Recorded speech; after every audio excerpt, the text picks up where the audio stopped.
So an overview of Resilient African Network. As the map depicts there, do we have any pointer? A little change since the proposal. This map actually comes out from the proposal itself. The positioning of this lab is no more there. But generally, it's a network of 20 universities in Africa set around 4 innovation laboratories situated in the 4 sub-regions of Africa, one in Ghana, West Africa. Horn of Africa, the lab is in Ethiopia. East Africa, the lab is in Kampala, where the Secretariat actually sits in the School of Public Health in Makerere. And in Southern Africa is the lab at the University of Pretoria, with focal countries and universities around that. I think I'm just going to go into more detail. So basically, this comes from the fact that there's been a lot of development spending in Africa, and it seems to be recurring every time. So what's the point if you spend 90 billion and you have to spend 90 billion again for disasters? And then somebody obviously stopped and say, there's something we're not doing right. If you're doing the same thing over and over, what can you do such that even when you have to do this again, you don't have to be 90 billion, you could be then 10 billion, apart from the fact that you keep losing the development gains you made every time there's disaster. So the concept of resilience obviously then came up coming from the disaster researchers. And the schema is that, there's always a system in which there can be a turbulence and disrupts that system. It could be in the form of a shock or a stressor. Stresses are more chronic, long time, and shocks are more periodic or intermittent acute effect. So clearly there should be a reaction to that. The capacity for people to deal, or the system to deal with that change, is what determines whether you're going to keep spending this or you're not. So either you disturb the thing and then people come back to, or the system returns back to where it was before the disturbance, or even return in a way that is better before the disturbance, which is what we want, the number one. But at least even if it's not going to be better, it should go back to where we were. But we don't want where, when you recover, you're actually worse than where you started from, or in fact, it collapses. So this is basically what this is all about. How do you, to the extent that you cannot keep, some of these disturbances are natural hazards, but there are some that are man-made, like food shortage, high fuel prices, we see it. A system can be as small as a family. What happens to them if there's just a price increase, which we always have in South Africa? And I will go to the thematic area later. We also, with disease like chronic diseases, sometimes chronic stressors, also causes disturbance of what is happening in the system, be it a family or a community or a country.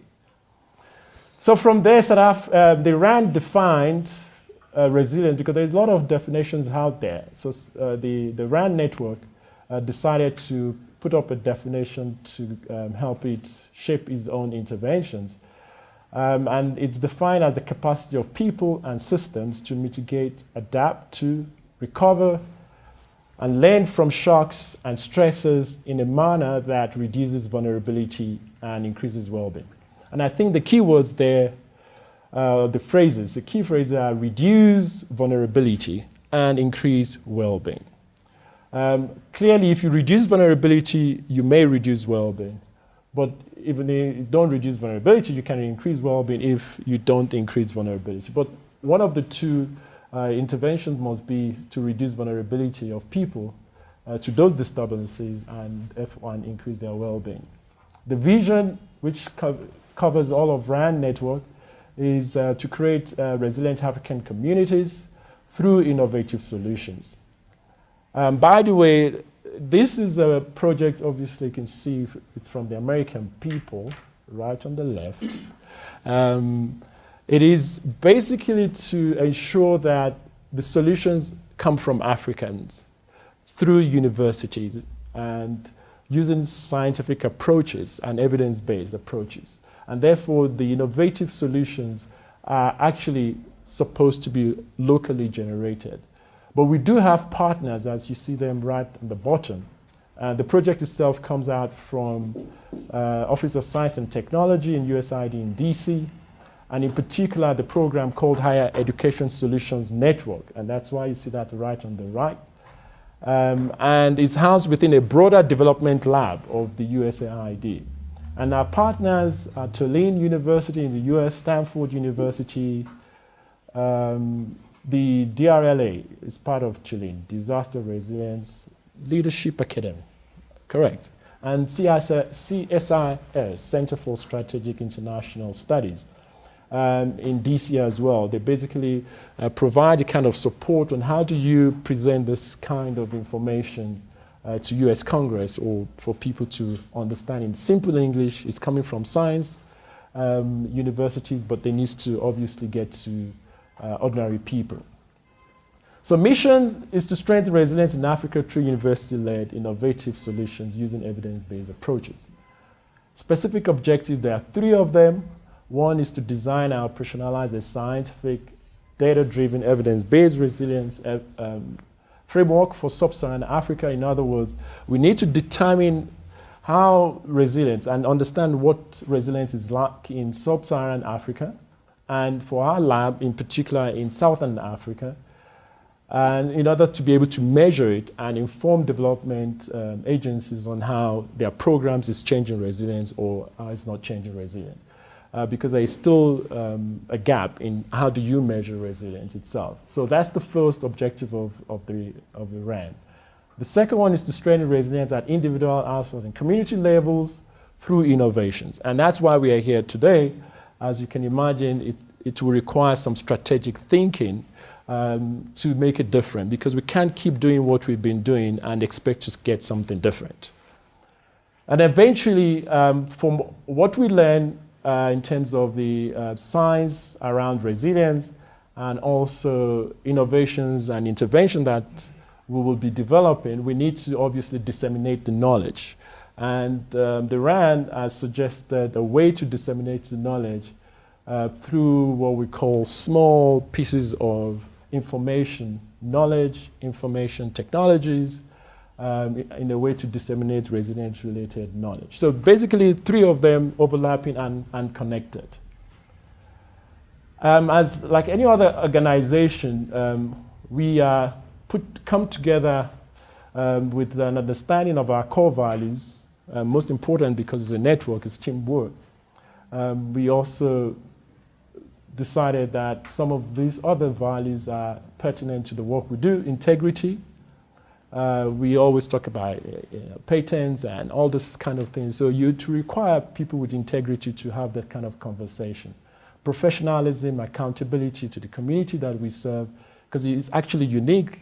And one important piece of this is that every time we work, we need to have somebody from community, or we need to continue to consult community in any intervention that we do as we move on to the time that we evaluate this.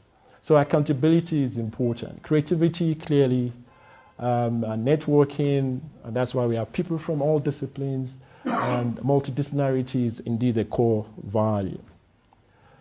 Yes, we've got a great team out here, as you must have met some of them in the room. It's myself, Kirsty is a senior faculty member, program coordinator, Petronella, M&E, Buki, Innovation Officer, Lekan, and Project Administrator, Edie. And of course, we also have an advisory committee. We've got focal persons from the 3 countries that we're in the Southern Africa region. Specifically now, we have Zimbabwe, Dr. Chikaran. We have Donald from Luna. That's Lilongwe University of Agriculture, Natural Resources. And we have Professor Mugabe from University of Limpopo. And we have selected target communities in Zimbabwe, Bedbridge in Matabele South province. It's got 3 villages, high HIV prevalence. We've got Malawi in Chikakwa district, 2 traditional authorities of villages, high prevalence of HIV and food, floods and droughts with food security. It's kind of demonstrate the complexity of African community. You don't have one shock. You've got the shock and you have a stressor. Shock on top of this chronic stress. You're already growing hungry and then there's flood. And it's very, very complex. And in South Africa, in Limpopo, we've got Kgale, also a village in the rural part of South Africa. And we have a pyramid in the north of Pretoria, just about 25 kilometers from where we are. It's a peri-urban, largely farming community as well. I mean, that kind of gives us the dynamics of people moving from rural area into close to the city to get jobs in the city, but obviously they live distant from the city, which is more cheaper for them. And it poses its own unique problem. So for using the process that's been designed within RAN, which starts with context analysis, in particular literature review, and then moves us to actually doing primary data, then doing an innovation, and then we do evaluation of the innovation or intervention. In terms of milestones, we've completed the literature review. We kind of supported that with also secondary data analysis in order to provide some information around our thematic issues, which I'm going to also share with you some of the findings. We've done community consultation and we completed that in order to understand resilience from the perspective of the community, the small community, so that we can then look at to validate what we found in the literature. We're currently analyzing and trying to identify the key dimensions in order to find a way that we can intervene. It's important for you to understand that in order for us to move forward with what we're doing in this weekend. And of course, we expect to come up with a report sometime end of September. Well, I'm not going to go through this detail. I think I should quickly. So basically, I'm going to, before I go into some of the findings of the resilience itself, dimensions that, and the secondary analysis that we've done. A schema of how this is going to link up with what we're doing today. We're going to identify those dimensions and we're going to design pathways that would potentially enumerate solutions that would strengthen the resilience in these communities. And hopefully in the next 2 years, we will be having some evidence of the fact that we strengthen resilience in those communities. So I'm going to stop there. I'm going to go quickly to the other one, which is basically sharing with you some data from the work that we've done.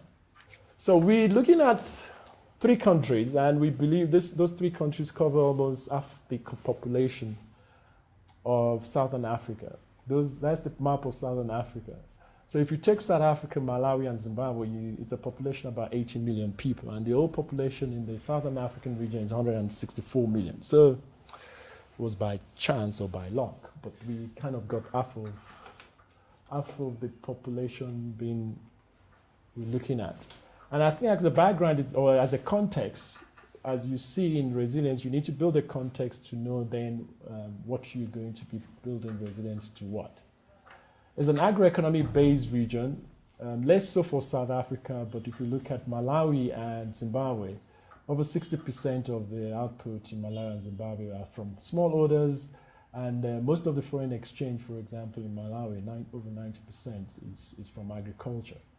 But even though South Africa has less of that dependence, still 4 million South Africans are dependent on, to sustain their livelihood through smallholding agriculture. Also important in the context is the high burden of HIV/AIDS. South Africa really trumps everyone when you look at this graph, thanks to Professor Mugabe. Here I put this report as part of that report. Looking at deaths, so the idea is there's been a lot of spending around preventing HIV/AIDS transmission, but whether we like it or not, we're sitting with 5.6 million people living with the disease. So it's not about preventing it for them. It's great that all this prevention happened, but how do they lead a good life living with the disease? If you go to Zimbabwe, Mozambique is next, and then Zimbabwe, and then Malawi and Zambia. But our focus at this stage is in Malawi, Zimbabwe, and South Africa. In terms of contribution, the GDP in those countries and changes over time, I've just singled out those 3 countries. And it's quite interesting. If you look at Malawi, they did not experience a recession. But the GDP did go down post 2008. Everybody knows there was a global recession in 2008. Some people had it delayed to 2009, but Malawi kind of stable, and then 2010 they started going down, but they didn't have the kind of recession that South Africa had, and then they became stable. So in terms of resilience, you go down and you recover, and you either recover better or you recover worse. So South Africa seems to have recovered, but not bounced back better than what they were before the recession. Can't find my cursor. And then we have Zimbabwe. This is different. Before global crisis, they were already down. 2005, I think there was a lot of political instability. The kind of turbulence that happens that changes livelihoods. And 2008, they started coming back, and they got better in 2009, 2010 even got better, and then somewhere a drop there. So the dynamics would be very interesting to see what was going on in those countries. In Zimbabwe, food security also has been increasing, just like in the other region. And in particular, the area we've chosen, food insecurity doubled between 2011 and 2012. So it is a big problem. Natural resource-based degradation is a big problem in the region. This is Limpopo. This is one quote from somebody saying, the way I feel like dying, the heat is too much, I'm unable to assist even my grandchildren have become coming. People have to carry this, and of course, they compete for land use by breaking down the trees for their normal livelihood. The stocks find it difficult to graze. This is Limpopo. Where we're working is the red space. Degradation index is very high there. If it's red, that's the highest part. And of course, you also have droughts. Malawi also, drought is a big problem when looked at all the shocks that affect the area. This is thanks to Donald. 2004, 2011, you can see a big jump there. But there are other shocks like food price increases, but not as high as drought. How do people respond? If it's drought, you can see it's mostly by safety net. For other shocks, it's mainly around social networks. So it's just important to note this as we begin to think of intervention and innovations. In terms of HIV and the nexus with food production, as you can see, these are happening at the same time. The literature suggests that it's a greater sensitivity when there's drought, and in particular for those who have chronically ill people in the family, especially one person, the head of house, dies. There's severe reduction in consumption levels, and oftentimes they are the ones involved with these small holding farmings, and the women are left to actually look after the farms, and oftentimes they are not able to do this successfully. The literature also talks in specifically 45% decline in household maize production when an adult dies, and if it's HIV related, it's 61% decline. The same thing in Botswana. So just to give you that, this is picture not only just in the 3 countries we're in, but it's generally a vulnerability that goes across the region.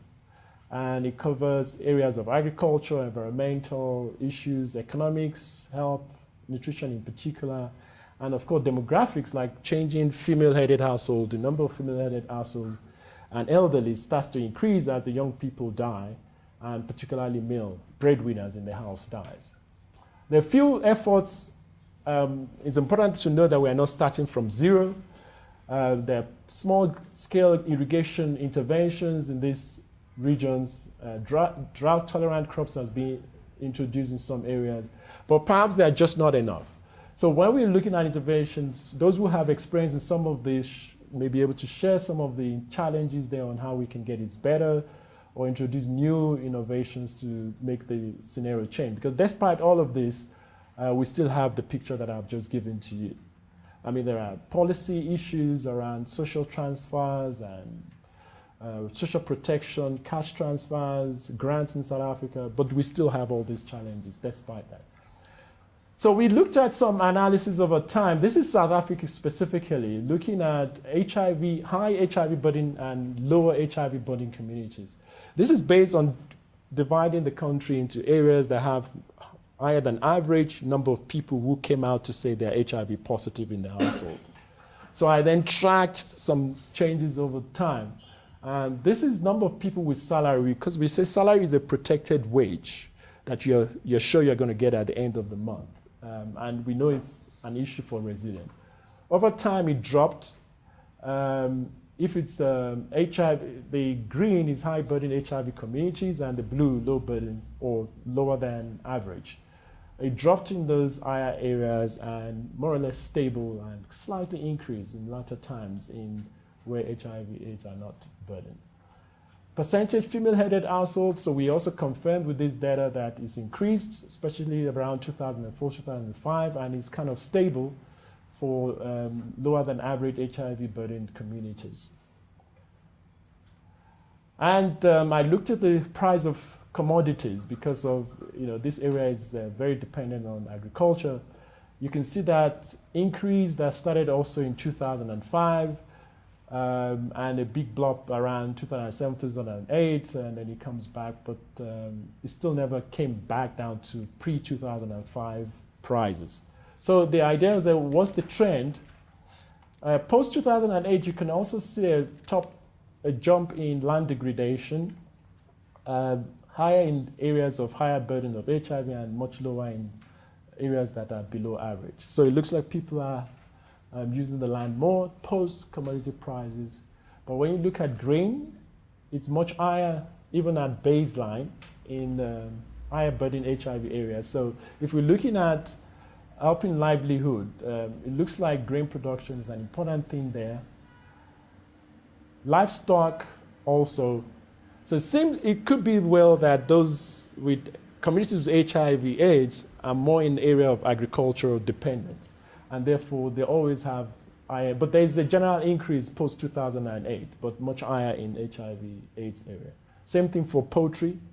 But when you look at child hunger, you would have expected the fact that there's more agriculture in these high burden areas should have less hunger, but they have experienced more hunger post-2008 than HIV less burdened areas. So therefore, one could also suggest that there's less resilience. It was coming down, and then it goes up. But there's a little more resilience. It didn't go up as much in below average areas. Then obviously this led us to our qualitative studies. I'm just going to present some. Oh, this is still quantitative. I'm going to skip this and just share with you some of the work we did on resilience, understanding resilience. This was in people with chronic disease, taking chronic medication in a clinic in Easterus in Pretoria. And we did factor analysis to understand the latency. So on the left is what drives motivation, what we call motivation. We asked questions and they completed those questions on how do you see your future? So those who on the rate scale of 1 to 5 had a more positive outlook. They were satisfied with their daily life. They felt they were never alone, and they felt never defeated, and they said they often found solutions to problems that others couldn't find. They were the ones that had higher score, what we called resilience skill. And that itself led to what we call mastery, when people self-reported, since your diagnosis of your condition, do you feel you are adapting, or do you feel you are better than before your diagnosis, or the same, or nothing changed? So what we call the self-mastery. So those who were motivated were more likely to report adaptation. And then the next thing then is obviously what is responsible for motivation and mastery.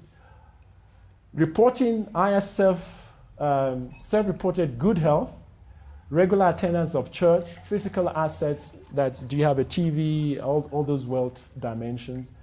And in particular, rating of water services from the municipality were all associated with higher motivational states. And that led to more adaptation and recovery. So that's one study we did. And in terms of qualitative study, which I'm going to end with, the picture is very similar across the 4 communities. So I'm going to use just this slightly different at the bottom. So we have a schema of understanding what's the underlying causes of the vulnerability. And that leads to a set of effects which causes some other things. And then you eventually have an outcome. So the outcome for most of this, which we would like to also go through, as some of them is related to what we call the wealth dimension. Specifically, income.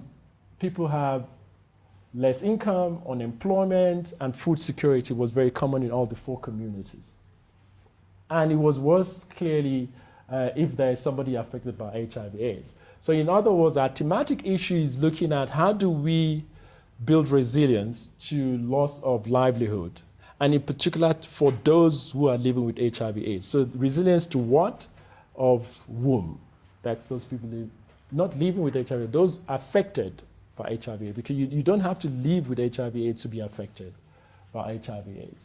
So therefore, that's our outcome. And understanding the underlying driver, in most of the communities, is around the natural resource that they are constrained with, drought and floods. Because of droughts, and they depend on smallholding farming, they have limited livelihoods. So people either turn to sex trade, in Bainbridge in particular, in order to put money on the table.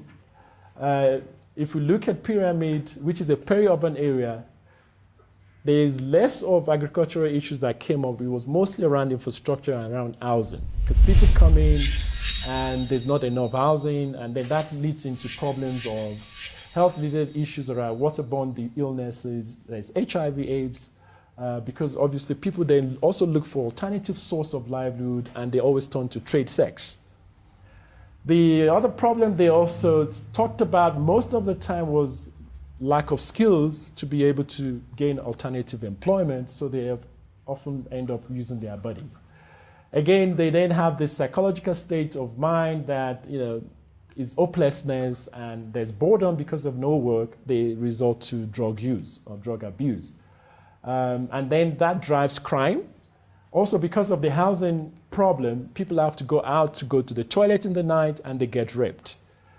And people are drunk, they also turn to vulnerable women and children in terms of rape. The infrastructural problem also, because people often live very far on farm plots, and it's not easy for them to get to health services. There's no water, and sanitation is inadequate, and that drives, again, the health problems. So we have those cause and effect in the middle, and oftentimes leading to restriction in wealth. On the left side, we've got support. And basically, what is it that makes all these problems less? In South Africa, it's mostly government social grant. In Malawi, it's often coming from NGOs providing safety nets. In Zimbabwe, it's half-half, but also more of safety nets from NGOs. So that kind of a dynamics of the role of governance is a little different in the communities, but also very common. So they talk about caring counselors and leaders and all the dynamics. So I'm going to leave it there and allow us to have this discussion as we move on in the program for details. I'm assuming we have enough people in the room that have an in-depth understanding of the data and contribute. And I would suggest that not everybody stay on one table, as I've seen, so that they can actually help in the groups in terms of what the data says. Thank you for your time.